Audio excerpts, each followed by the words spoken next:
नमस्कार सभी दोस्तों को, सभी प्रिय छात्रों को, सभी को राम राम, जय श्री कृष्णा, जय माता श्वेतांबरी।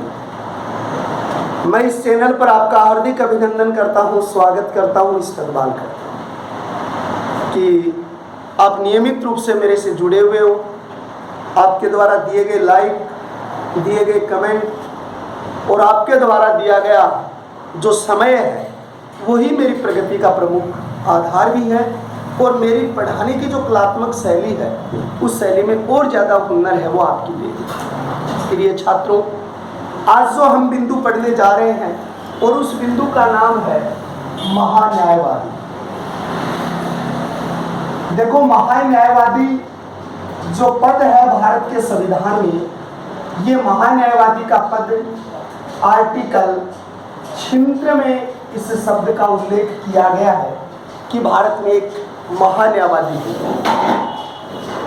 देखो, जिस तरीके से कोर्ट में हमारी कोई पैरवी करता है, हमारे न्याय और सम्मान के लिए कोई लड़ता है, हमारे सही और संपूर्ण न्याय के लिए जो कटिबद्ध होता है वो वकील होता है जो हमारी पैरवी करता है। उसी तरीके से राज्य की विधानसभा में और देश की संसद में, यहाँ विधानमंडल भी लिख सकते हो आप विधानसभा की जगह, तो संसद में सरकार की पैरवी कौन करेगा? सरकार को हक की बात कौन बताएगा?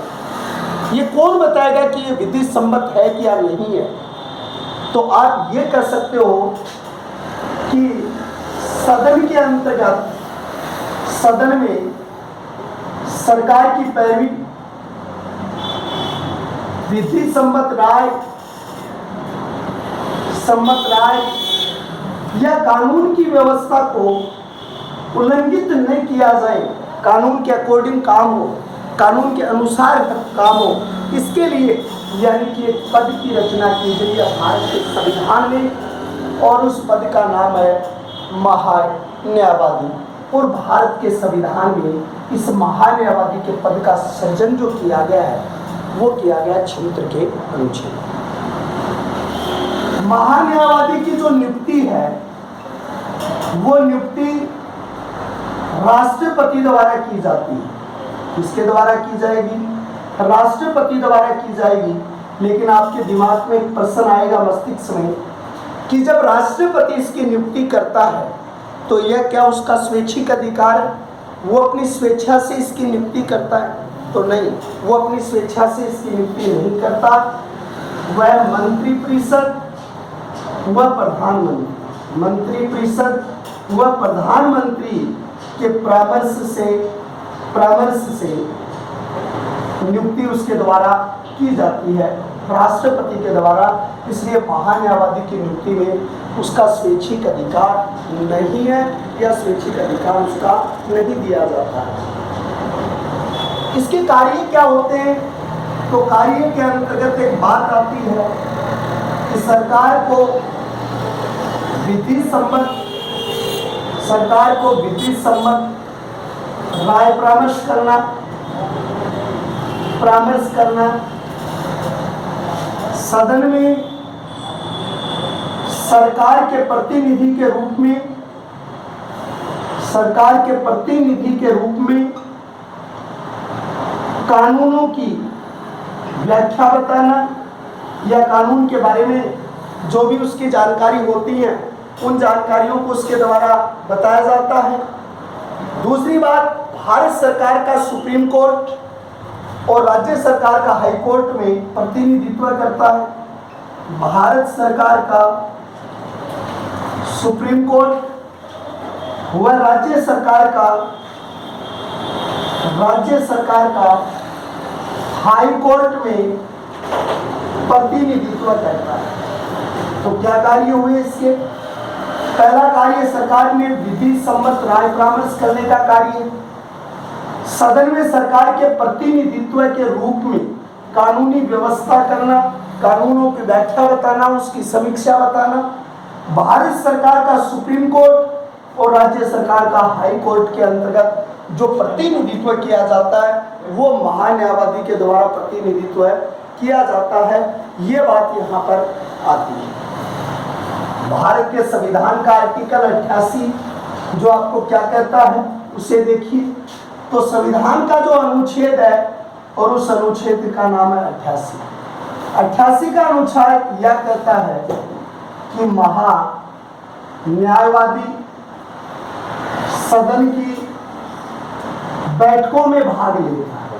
यानी सबसे पहली बात क्या आती है कि अनुच्छेद 88 के तहत महान्यायवादी सदन की बैठकों में भाग लेता है, बहस करता है, वाद विवाद, जिसको आप बहस भी कर सकते हैं, वाद विवाद भी करता है, सदन की बैठकों में भी भाग लेता है, लेकिन इसको वोट देने का अधिकार नहीं होता है।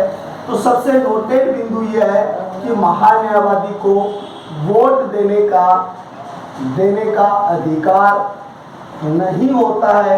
ये बात आपको याद रखनी। आपसे एक प्रश्न पूछा जाएगा कि महान्यायवादी जो है उस महान्यायवादी को सदन की प्रक्रिया में भाग लेना, बहस करना, सदन की कार्रवाई में अपनी राय परामर्श करना, ये अधिकार किस आर्टिकल के तहत दिए गए हैं? तो भारत के संविधान के आर्टिकल 88 के तहत इस बात का उल्लेख किया गया है।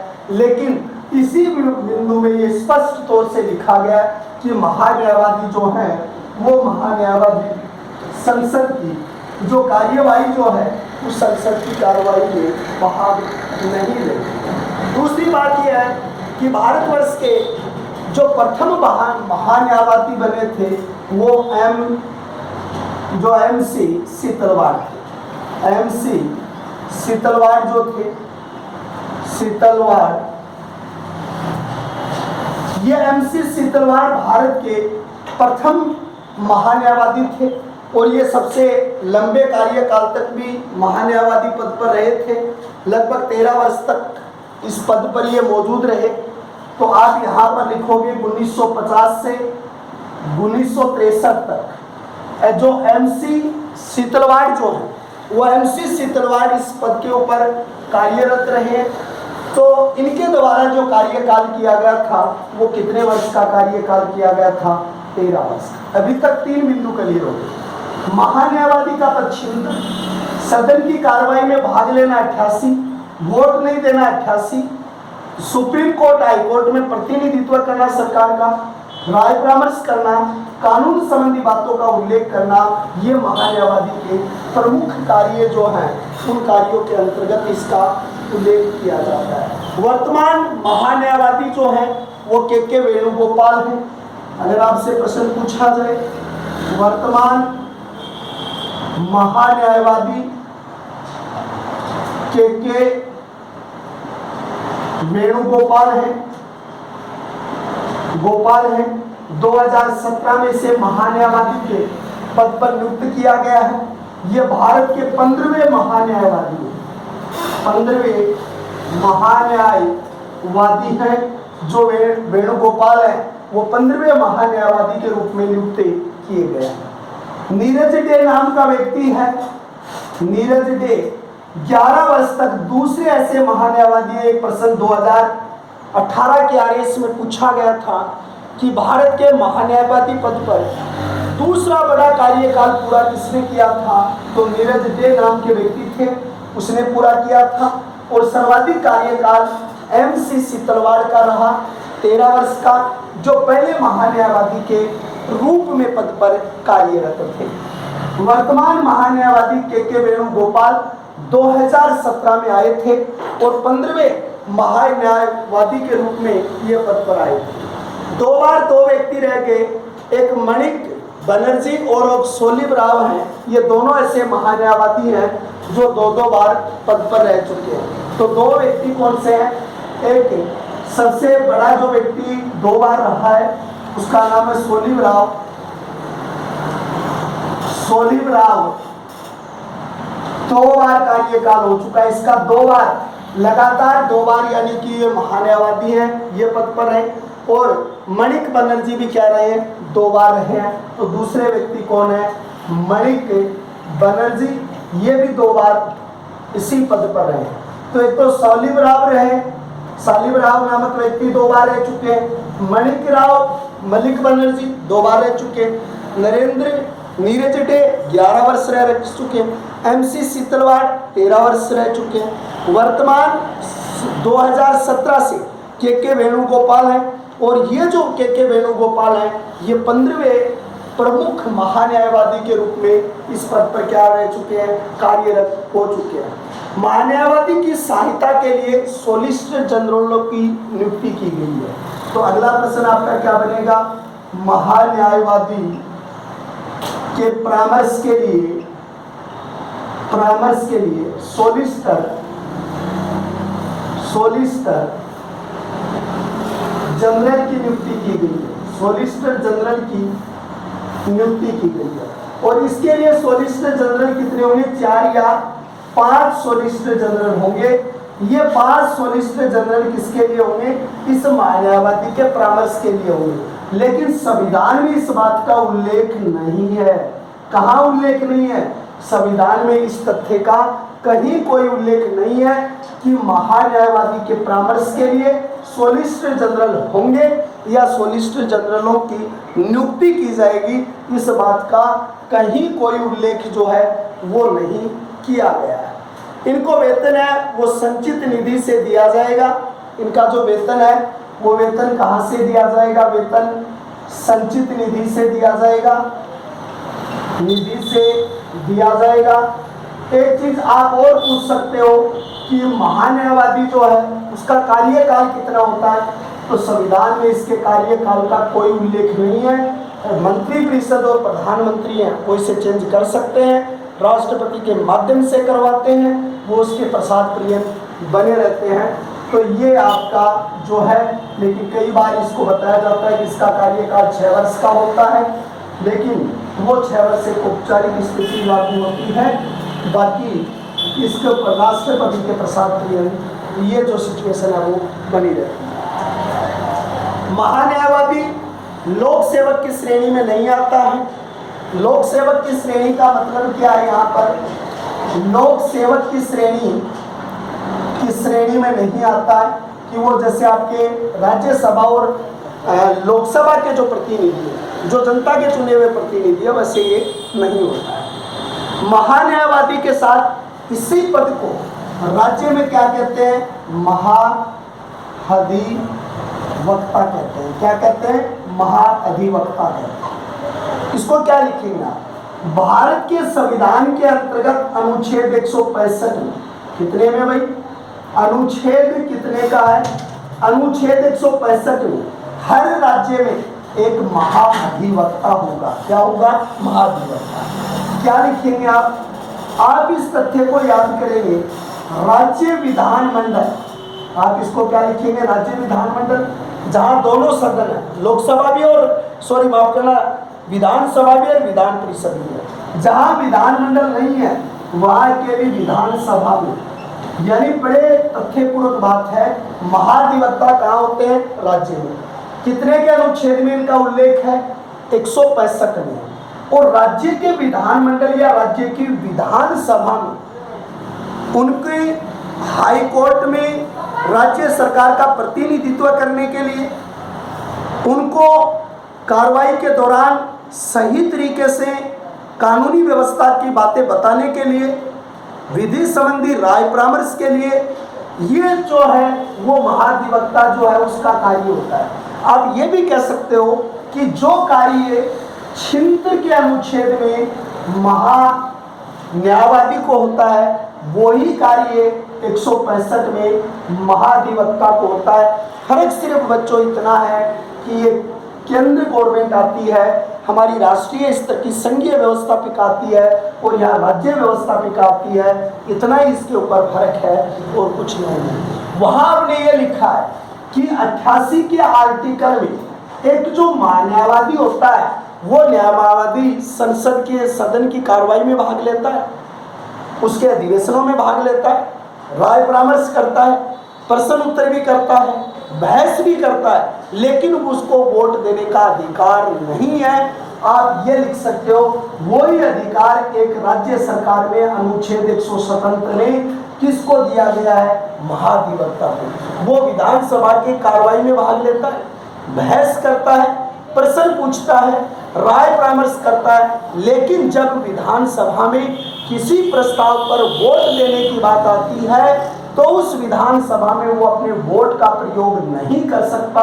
अगर आपको एक राज्य के बारे में ये चीज पूछी जाएगी तो आप संविधान के आर्टिकल 177 का बात बताएंगे, और अगर आपको राष्ट्रीय स्तर की बात पूछी जाएगी तो वो 88 में। दोनों ही लोक सेवक की श्रेणी में नहीं आते क्योंकि जनता के चुने हुए प्रतिनिधि नहीं होते। आर्टिकल 76 के मुताबिक इसकी नियुक्ति राष्ट्रपति करता है मंत्रिपरिषद और प्रधानमंत्री के परामर्श से, लेकिन महाधिवक्ता की नियुक्ति जो है उसकी नियुक्ति कौन करता है? महाधिवक्ता की नियुक्ति करता है वो राज्य का राज्यपाल करता है, लेकिन प्रोसीजर वही होता है कि उस राज्य के मुख्यमंत्री और मंत्रिपरिषद के परामर्श से ही वो क्या करता है? नियुक्ति करता है। ये बात अगर आपको बहुत ही अच्छे तरीके से क्या रखनी है? याद रखनी है। और दूसरी बात आपसे एक चीज और पूछी जाती है, कई बार आपको ये पूछ लिया जाता है सर दोनों बात क्लियर हो गई, छिंत्र भी क्लियर हो गया, 165 और 88 का जवाब 177 है और छिंत्र का जवाब ये है, दोनों की ये नियुक्ति संबंधी है, ये कार्रवाई संबंधी है। लेकिन आपसे एक चीज पूछी जाएगी कि आप ये कहोगे कि सर इसकी योग्यता क्या रहेगी? तो एक महान्यायवादी की योग्यता छिंत्र भाग फर्स्ट में और 165 भाग फर्स्ट में महाधिवक्ता की योग्यता। आपको एक ही शब्द याद रखना है, यानी महान्यायवादी की योग्यता होती है सुप्रीम कोर्ट का जो वरिष्ठ या मुख्य न्यायाधीश होता है उसकी एक ही योग्यता होती है। तो सुप्रीम कोर्ट के न्यायाधीश के समान इसकी क्या हो? योग्यता रखता हो, वो 10 साल तक वकालत कर चुका हो, एक से अधिक न्यायालयों में रह चुका हो, राष्ट्रपति की नजर में विधि का अच्छा ज्ञाता हो, भारत का नागरिक हो, तो उसको वो वहां पर महान्यायवादी नियुक्त कर सकता है। ठीक है, ये बात आपकी समझ की है। और अगर आपको यहाँ पर महाधिवक्ता की नियुक्ति है तो आप ये लिख सकते हो कि हाई कोर्ट में जो यानी कि योग्यता एक न्यायाधीश रखेगा, अगर उस योग्यता के मापदंड को वो पूरा करता है तो उसे महान्यायवादी नियुक्त किया जा सकता है। लेकिन सबसे बड़ी चीज ये है, मैं जो पिछली एग्जामों के पेपर मैंने देखे हैं उनमें जैसे MC शीतलवाड़ है, नीरज डे है, सोलेब राव है, मणिक बनर्जी हैं, सबसे लंबा कार्यकाल है, वर्तमान समय में के वेणुगोपाल है 15वां, ये 5-6 क्वेश्चन आपके लिए अति महत्वपूर्ण है। ये बड़ी चीज है। एक बार एक प्रश्न और भी पूछा गया था, उसमें ये पूछा गया कि जब सुप्रीम कोर्ट में कोई मामला जाता है सरकार के विरुद्ध तो वहां सरकार का पक्ष कौन रखेगा? तो वहां महान्यायवादी रखेगा। और राज्य में वो पक्ष कौन रखेगा? महाधिवक्ता जो है वो उसका पक्ष उसके द्वारा रखा जाएगा। तो ये बात दोनों की योग्यता संबंधित बातें हैं या उनके संबंध और परिप्रेक्ष्य के अंतर्गत ये बात जो है वो आती है। दूसरी बात है, जहां पर एक महान्यायवादी होता है उसके वेतन का निर्णय कौन लेता है? उसके वेतन का निर्णय जो है वो भारत में राष्ट्रपति लेता है। अब संचित निधि से उनको वेतन किया जाता है और संचित निधि का उल्लेख भारत के संविधान के अंतर्गत कहां पर है? तो संचित निधि का उल्लेख भारत के संविधान में जो है वो अनुच्छेद 266 के अंतर्गत। तो 266 में इस संचित निधि का उल्लेख इसके अंतर्गत दिया गया है। तो ये चीजें आपकी आती हैं वो भारत के संविधान के आर्टिकल 266 में आती है। राजस्थान में प्रथम महान्यायवादी GC कायस्वाल थे। भारत के राजस्थान के प्रथम महान्यायवादी GC कायस्वाल थे। GC कायस्वाल थे। तो पहले न्यायवादी कौन थे? महान्यायवादी कौन थे? तो पहले महान्यायवादी जो है वो GC जो कायस्वाल है वो है। इस महान्यायवादी के पद के ऊपर किसे नियुक्त किया गया था? तो महान्यायवादी के पद पर नरपत माफ करना था पहला 1956 में, और 1956 के अंतर्गत 7वां संवैधानिक संशोधन हुआ था। कौन सा संशोधन हुआ? 7वां संविधान संशोधन हुआ। और 7वें संविधान संशोधन के अंतर्गत जब एक से अधिक राज्यों के उच्च न्यायालय एक साथ हो सकते हैं, एक राज्यपाल एक से अधिक राज्यों के राज्यपाल हो सकते हैं। उसी 7वें संवैधानिक संशोधन में भारतवर्ष के लिए प्रथम राज्यों के लिए महान्यायवादी पद का सृजन किया गया था। 1956 में यह पद सर्जित हुआ और राजस्थान के पहले महान्यायवादी बने थे जीसी कायस्वाल जो थे, वो इसके प्रथम महान्यायवादी जो है वो बने थे। दूसरी बात यह है कि इसकी शुरुआत 1957 में हुई थी और वर्तमान समय में कौन है। तो अगर आपको शुरुआत पूछी जाती है तो शुरुआत आप लिखेंगे 1957 लिखेंगे। दूसरी चीज आपसे पूछी जाती है कि राजस्थान के प्रथम महान्यायवादी जो वर्तमान महान्यायवादी कौन है, तो आप यहाँ पर क्या लिखोगे, नरपत सिंह लोढ़ा है। और नरपत सिंह लोढ़ा जो है वो 17वें महान्यायवादी है। क्या है भाई, 17वें महान्यायवादी हैं। और ये नरपत सिंह लोढ़ा राजस्थान में 2015 से कार्यरत हैं और ये 17वें महान्यायवादी के पद के रूप में भारत के राजस्थान क्षेत्र के अंतर्गत कार्यरत हैं। इनमें भी कई तरीके के प्रश्न आपसे पूछे जाते हैं कि 2 तरीके के प्रश्न यहाँ पर बन रहे हैं कि जैसे जीसी कायस्वाल है वो भारत के राजस्थान के प्रथम महान्यायवादी पद है। भारतवर्ष में महान्यायवादी पद का सृजन किस संवैधानिक संशोधन से हुआ, 7वां। महान्यायवादी जो है इसको आप यानी सहायता के लिए राज्यों में क्या होते हैं, एंटोनी जनरल होते हैं, अटॉर्नी जनरल होते हैं। अब यहाँ पर 2 होते हैं। देखो जहां पर केंद्र के रूप में आपने क्या किया था, सोलिसिटर जनरल किया था। केंद्र में आपने क्या लिखा था, सोलिसिटर जनरल लिखा था। और यहाँ आप क्या लिख रहे हैं, एंटोनी जनरल लिख रहे हैं, अटॉर्नी जनरल लिख रहे हैं। तो ये तो होते हैं राज्य सरकार के सहयोग के लिए। और सोलिसिटर जनरल जो होते हैं वो महान्यायवादी के और ये महाधिवक्ता के परामर्श के लिए। आपको एक शब्द पूछ लिया जाए कि राजस्थान में महान्यायवादी का पद कब शुरू हुआ था, 1957 में। भारतवर्ष के और राजस्थान के दोनों शब्द, अगर भारतवर्ष के प्रथम पूछता है तो आप यहाँ पर लिखेंगे MC शीतलवार, ये और सबसे लंबा कार्यकाल में इनका। और राजस्थान के पूछे तो आप लिखेंगे जीसी कायस्वाल लिखेंगे। दूसरी नरपत सिंह लोढ़ा ये भारत के क्या थे, 17वें महान्यायवादी के रूप में पद पर कार्यरत थे।